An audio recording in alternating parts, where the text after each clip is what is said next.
दोस्तों, महिलाओं के खिलाफ अपराध के मामले में पश्चिम बंगाल सरकार ने विधानसभा में एंटी रेप बिल पेश किया, जिसके बारे में मुख्यमंत्री ममता बनर्जी और उनकी टीम का कहना है कि ये केंद्र सरकार के नए कानून से भी कहीं ज्यादा सख्त कानून है।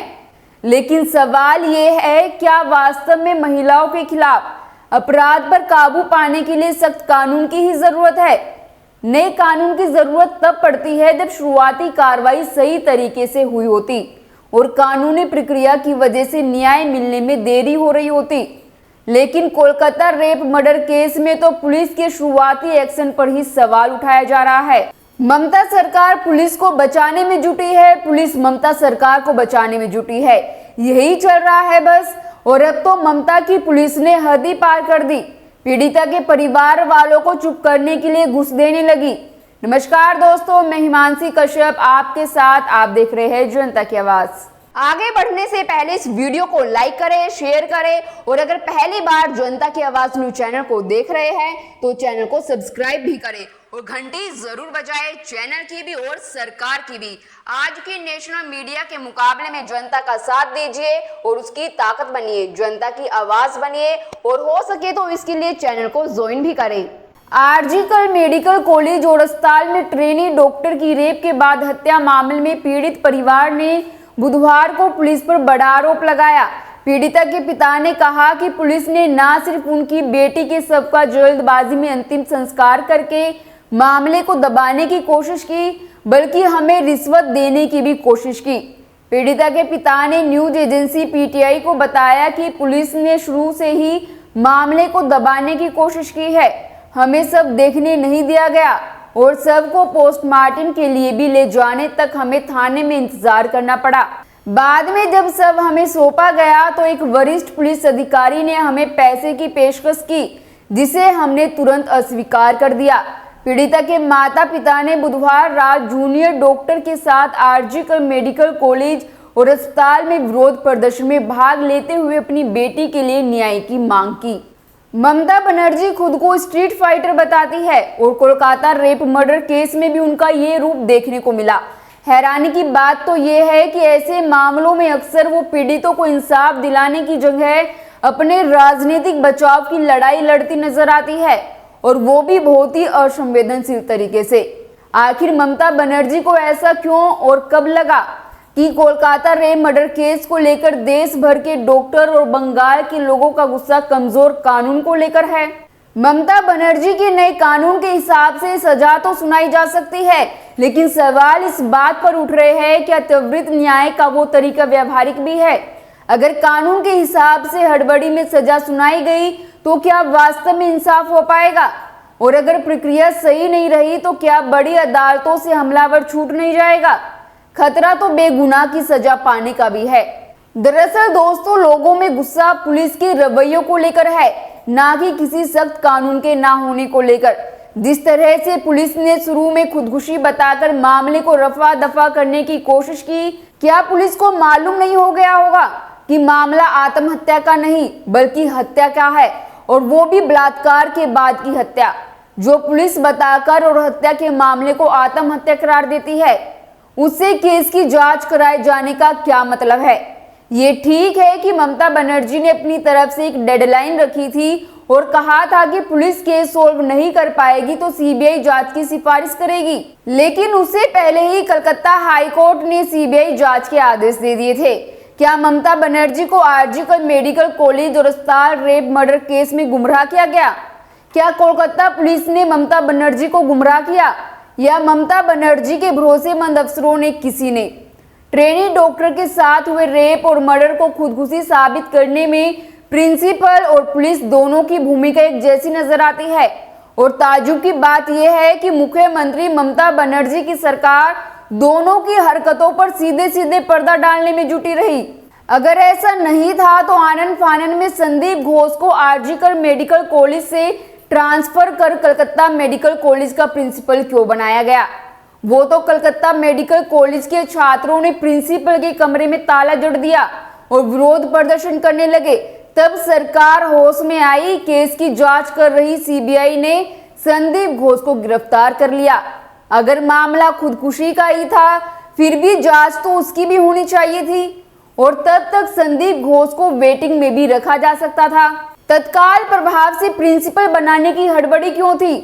ये सब देखकर तो साफ साफ समझ में आता है कि ममता बनर्जी की सरकार आला अफसर प्रिंसिपल के अपराध और पुलिस की ढिलाई पर पर्दा डालने की कोशिश कर रहे थे और पूरे प्रकरण में अभिषेक बनर्जी का सीन से ही गायब हो जाना अलग से शक पैदा करता है। खबर आई थी कि ममता बनर्जी के भतीजे अभिषेक बनर्जी पूरे मामले को हैंडल किए जाने के तरीके से नाराज थे और कहीं भी वो ममता बनर्जी के साथ खड़े नजर नहीं आए। बाद में टीएमसी नेता कुणाल घोष पीड़ित परिवार से मिलने भी गए थे तो माना कि उनकी तरफ से चूक हुई है। दोस्तों, कोलकाता रेप मर्डर केस ही नहीं, रेप के पुराने मामलों में भी ममता बनर्जी कभी वामपंथियों तो कभी भाजपा पर आरोप मंडती रही है। 2012 में पार्क स्ट्रीट रेप केस से लेकर RG medical college rape murder case तक ममता बनर्जी का रवैया बिल्कुल एक जैसा ही रहा है। और तो और कोलकाता रेप मर्डर केस को लेकर डॉक्टरों और अन्य लोगों के विरोध प्रदर्शन के खिलाफ मुख्यमंत्री होने के बावजूद ममता बनर्जी भी सड़क पर उतर आती है और वो भी अपनी टीम के साथ मार्च करने लगती है। जब सरकार खुद की, राज्य खुद का, फिर मार्च क्यों?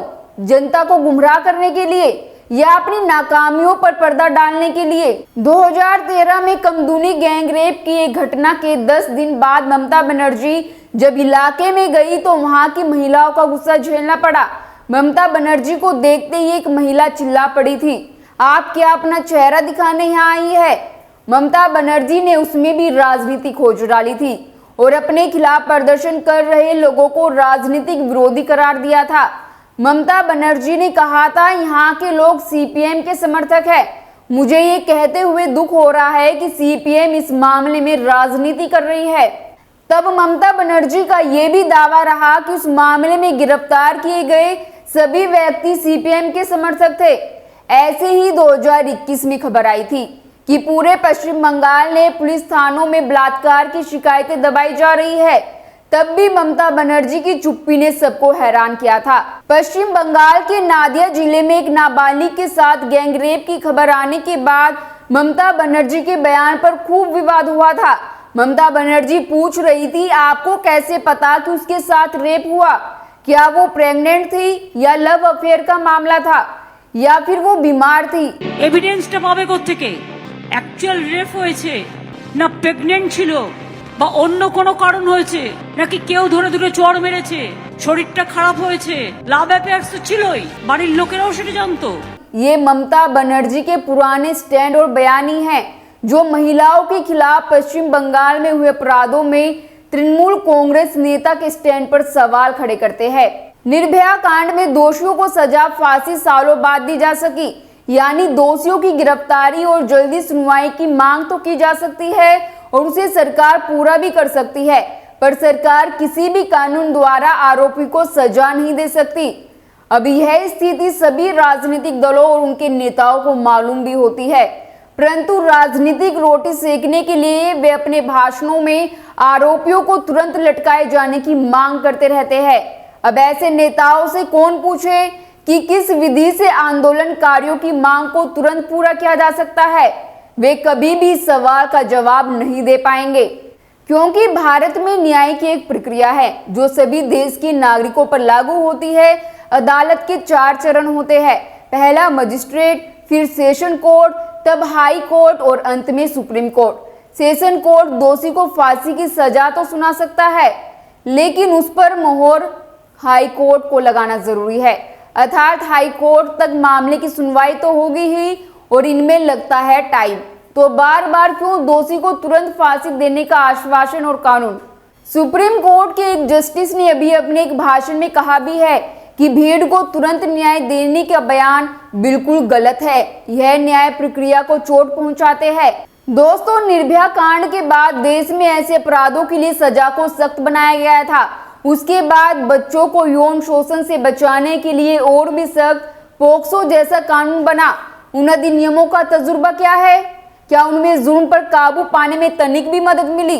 आप ही बताइए। बस अब यही रास्ता ममता बनर्जी की सरकार ने अपनाया। खैर, आपकी इस पर क्या राय है हमें कमेंट कर जरूर बताएं और बाकी खबरों के लिए देखते रहिए जनता की आवाज।